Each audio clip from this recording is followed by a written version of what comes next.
अस्सलाम वालेकुम, की हाल चाल है? ठीक ठाक हो? अज सुबह सुबह का टाइम है तो मैं बाहर निकला तो धुंध देखी तो मैं कहा यार अज तो कुछ नज़र नहीं आ रहा।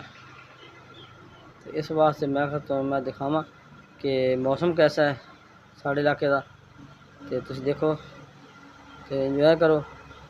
धुंध बहुत ज़्यादा पई है, जे फोग सी कल, अज धुंध बन गई तो बहुत ज़्यादा है, कुछ नज़र ही नहीं आ रहा।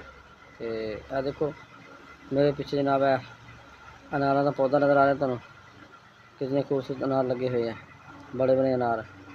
तो यह देखो तो हुण जनाब मैं तुहानू अज थोड़ा जिहा अपने मुख्तार टाउन की विजिट करावांगा। तो आओ मेरे नाल, तुहानू मैं लैके चलना। तो जिन्होंने दोस्तों ने हजे तक सारे चैनल सबसक्राइब नहीं किया वो जनाब चैनल सबसक्राइब कर लो, तो बैल आइकन प्रेस करके आल कर दो ताकि साड़ी हर वीडियो तुहाडे तक जल्दी जल्दी पहुँच सके। तो आओ हुण चलिए तो चल के देखते हैं कि मौसम कैसा है बाहर का। तो आओ मेरे देखो जी, सब तो पहले अपने घर का व्यू दिखा रहे हैं। यह धुंध नज़र आ रही है जनाब। असी हुण निकल के आ गए हैं बाहर मुख्तार तो दरम्यान वाले रोड से। तो यह जा रहे हैं जनाब, यह हुण अगे धुंध इतनी कि घर पछाने मुश्किल हो गए। तो यह जनाब सामने यह हाजी रमजान साहब का घर आ गया दाएं साइड से। ये घर के कोल आके घर नज़र आता है। तो यह अगे हुण गली दसी जा रहे हैं। तो ये देखो तुसी सामने जनाब कुत्ते भी भौंक रहे हैं, आवाज़ा आ रही हैं मुख्तलिफ कुत्तियां दी भौंकण दियां। तो यह देखो आ नज़दीक कुत्ता परे फिर रहा सी, लेकिन कुत्ता नज़र नहीं आ रहा, आवाज़ आ रही सिर्फ ठंड च। यह जनाब अगे जा रहे हैं हुण। तो तुम दिखा रहा जी, ये देखो इधर कोई नज़र आ रहा किते? कोई शय नज़र नहीं आ रही। सामने हुण जनाब फौजी रशीद साहब का घर नज़र आया। सज्जे पासे जनाब मुड़े हैं, ट्रांसफार्मर अगे लग्या सामने, लेकिन दूर नहीं बल्कि नज़दीक है, लेकिन नज़र नहीं आता, धुंध छुपया पिया है। देखो हुण देखो बिल्कुल नज़दीक आके तो हुण नज़र आउण लगा, हजे भी वादा नहीं होया, धुंधला धुंधला है। यह देखो हुण बिल्कुल नज़दीक आके पता चलेगा ट्रांसफार्मर खंभा लगा है। तो यह जनाब कुत्ता भी बैठा ठंड इंजॉय कर लिया, एक उधर भौंक रहा सी, एक बैठा। यह जनाब अगे डॉक्टर इब्राहिम साहब का घर आ गया। तो यूनिट कौंसल नाल, लेकिन वह भी नज़र नहीं आती पई अजे तक। हुण आस्ता आस्ता वादे हो रही है।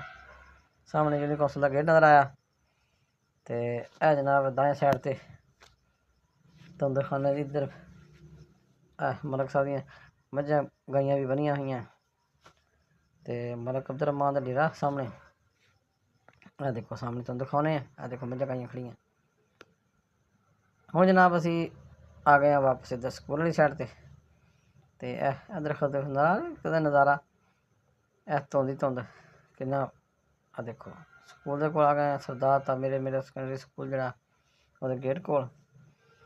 तो इत्थों जनाब अगे देखो है धुंध खा रहे हैं सामने शेख फयाज साहब का स्टोर जरा बन रहा है, उन्होंने माशाल्लाह नवी बिल्डिंग तमीर हो रही है। यह देखो जी टारियाँ तो दरखत बिल्कुल ना धुंध छुपे पे दरख्त, बहुत ज़्यादा धुंध पई है। धुंध इतनी ज़्यादा पई है कि बिल्कुल करीब भी नज़र नहीं आता कुछ। यह तो बस ज़्यादा से ज़्यादा 25-30 गज तक नज़र आता, अगे नहीं पता चलता। ये तो जिथे घर है थोड़ी जी उत्थे फिर भी घट आ, जिते घर नहीं खेत आ उत्थे तो बिल्कुल बहुत ज़्यादा धुंध पई हुई है। यह हुण वापस चौक च आ गए हैं।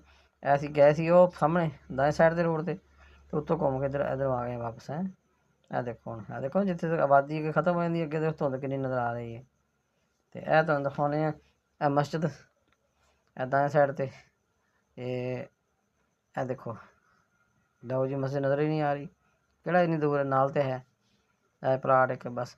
यह देखो हुण सामने जनाब असीं हुण वापस आ गए हैं अपने। यह कोठी देखो धुंध च है, बिल्कुल घर के कोल आ गए हैं। तो साढ़ा हुण तकरीबन राउंड मुकम्मल हो चुके हैं। तो पहुँच गए जी असीं घर, अल्लाह खैर करे।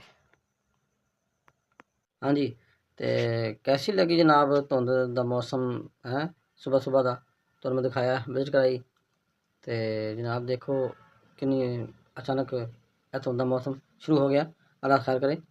तो साड़ी वीडियो तुहानूं पसंद आई होवे जनाब, तो उन्होंने ਇੱਕ ਲਾਈਕ ਤੇ ਬਣਦਾ ਫਿਰ ਨਾਲ ਜਨਾਬ ਸ਼ੇਅਰ ਵੀ ਕਰ ਦਿਆ ਕਰੋ।